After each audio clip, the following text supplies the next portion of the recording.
সাকিব তামিমের গুরু হিসেবে কোচ সালাউদ্দিন যতটা সফল ছিলেন, জাকের আলী শান্তদের কোচ হিসেবে তিনি ততটাই ব্যর্থ হয়েছেন।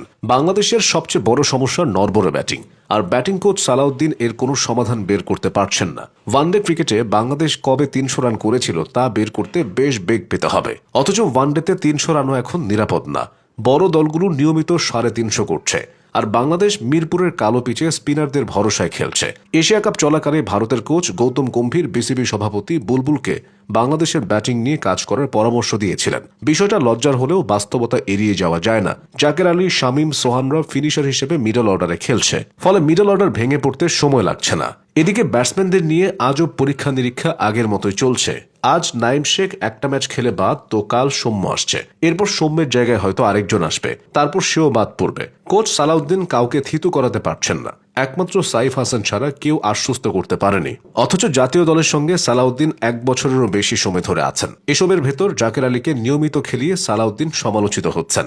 সিনিয়র সহকারী কোচ হিসেবে সালাউদ্দিনকে নিয়োগ দেওয়ার কারণ একটাই, তিনি হেড কোচের ভাষা বুঝে তা বাকি ক্রিকেটারদের বুঝিয়ে দেবেন। সালাউদ্দিন যেহেতু ঢাকা প্রিমিয়ার লিগ আর বিপিএল এর নিয়মিত কোচিং করান, তাই তিনি জাতীয় পর্যায়ের ক্রিকেটারদের খুব ভালো চেনেন, জানেন। তাই সালাউদ্দিন থাকা মানে মাঠে একজন অভিভাবক পাওয়া। সালাউদ্দিন সম্পর্কে শেখ মেহেদী বলেছিলেন, উনি মাঠে থাকলে আত্মবিশ্বাস পায়, কোনো ভুল করলে সাথে সাথে উনি ধরতে পারেন। এরকম একজন লোক কাছে থাকলে নিজেরও বুস্ট আপ হয়, কিন্তু কাজের কাজটা হচ্ছে না। যদিও সালাউদ্দিনের কিছু সিদ্ধান্ত বেশ কাজে দিয়েছে। কোচের দায়িত্ব পাওয়ার পরই তিনি অফ ফর্ম লিটন দাসকে টি-20 ক্যাপ্টেন বানিয়ে বেশ বিতর্কের মুখে পড়েছিলেন, তবে লিটন দাসের উপর ভরসা রাখতে বলেছিলেন।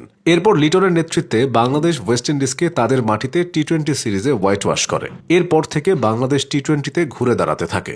এশিয়া কাপে হতাশ করলেও বাংলাদেশ এখন টি-20তে সেরা সময় পার করছে। কিন্তু যে ওয়ানডে ক্রিকেটে বাংলাদেশ আত্মবিশ্বাসী ছিল, সেই ওয়ানডে এখন কঠিন হয়ে উঠেছে। অতীতে বাংলাদেশ ক্রিকেটে যত কোচই এসেছে, কেউই সম্মানজনক বিদায় পায়নি। সমালোচনার বোঝা মাথায় নিয়েই তারা বিদায় নিয়েছে। সালাউদ্দিনের ভাগ্যও কি তাই আছে?